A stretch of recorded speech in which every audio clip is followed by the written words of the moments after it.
அன்பும் பண்பும் பாசமும் நேசமும் நிறைந்த நட்புகளுக்கும் உறவுகளுக்கும் என் இனிய காலை வணக்கம். திருமதி இந்திரா காந்தி அவர்கள் பாதுகாப்புத்துறை ஆய்வுக்கூடத்தில் டிஆர்டிஎல் அவர் செலவிட்ட 1 மணி காலத்திற்குள் ஐஜிஎம்டியின் பலதரப்பட்ட விரிவான அம்சங்கள் பற்றியும் அறிந்து கொண்டார். கடைசியில் 2000 பேர் கொண்ட பலம் பொருந்திய குழுவில் உரையாற்றினார். பிருத்திவியை எப்போது விண்ணில் செலுத்துவீர்கள், சோதனை நடத்தப் போகிறீர்கள் என்று பிரதமர் இந்திரா காந்தி கேட்டதும் டாக்டர் அப்துல் கலாம் அவர்கள் 1987 ஜூன் மாதத்தில் என்று பதிலளித்தார். இந்த திட்டத்தை துரிதப்படுத்துவதற்கு என்னென்ன தேவை என்பதை எனக்கு தெரியப்படுத்துங்கள் என்று உடனடியாக கூறினார். விஞ்ஞானம் மற்றும் தொழில்நுட்ப பயன்களை விரைவாக எட்ட வேண்டும் என்ற அவர் விரும்பினார்.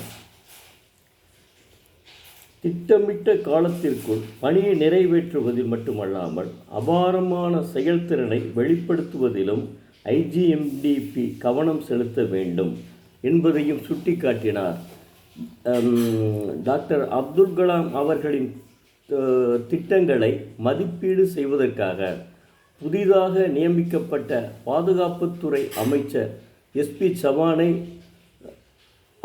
அப்துல் கலாம் குழுவினரிடம் அனுப்பி வைத்து அவர் தனது ஆர்வத்தையும் ஆதரவையும் செயலிலும் வெளிப்படுத்தி காட்டினார் பிரதமர் இந்திரா காந்தி. ஐஜிஎம்டிபியும் நேர்த்தியான செயல்திறனும் இணைபிரியாதவை என்பது நமது தேசத்தினுடைய விண்வெளி ஆராய்ச்சியில் இன்று ஈடுபட்டிருக்கும் எல்லோருக்கும் தெரிந்த விஷயம் என்பதை எல்லோருக்கும் தெரிந்த விஷயம்.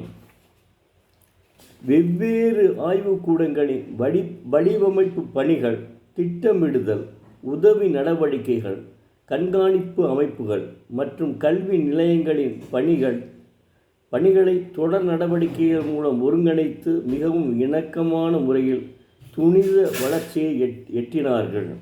இந்த அணுகுமுறை எவ்வளவு சக்தி வாய்ந்தது என்பது 1984 செப்டம்பர் 27 ஐஜிஎம்டிபியின் நிலவரம் டாக்டர் அருணாச்சலம் விரிவான முறையில் மதிப்பீடு செய்த சமயத்தில் உள்ளங்கை நெல்லிக்கனியாய் தெரிந்தது. ஏற்கனவே நன்கு அறிமுகமான டிஎன் சேஷனும் இந்த மதிப்பீட்டு குழுவில் இடம்பெற்றிருந்தது கண்டு மகிழ்ச்சி அடைந்தார். தனிப்பட்ட முறையில் சேஷன் அன்பானவர், பிறர் கருத்துக்களுக்கு மதிப்பு கொடுக்கும் பண்பானவர். ஐஜிஎம்டியின் பயன்படுத்தப்பட்ட நவீன தொழில்நுட்பம் குறித்து அவர் எழுப்பிய கேள்விகளுக்கு பதிலளிப்பதில் டாக்டர் அப்துல் கலாம் அவர்கள் குழுவினர் மகிழ்ச்சி அடைந்தார்கள். மீண்டும் நாளை டாக்டர் அப்துல் கலாம் அவர்களினுடைய வாழ்க்கை வரலாற்றை பார்ப்போம். அன்பு நெஞ்சங்களே, தயவு செய்து தினமும் ஒரு திருக்குறள் படியுங்கள்.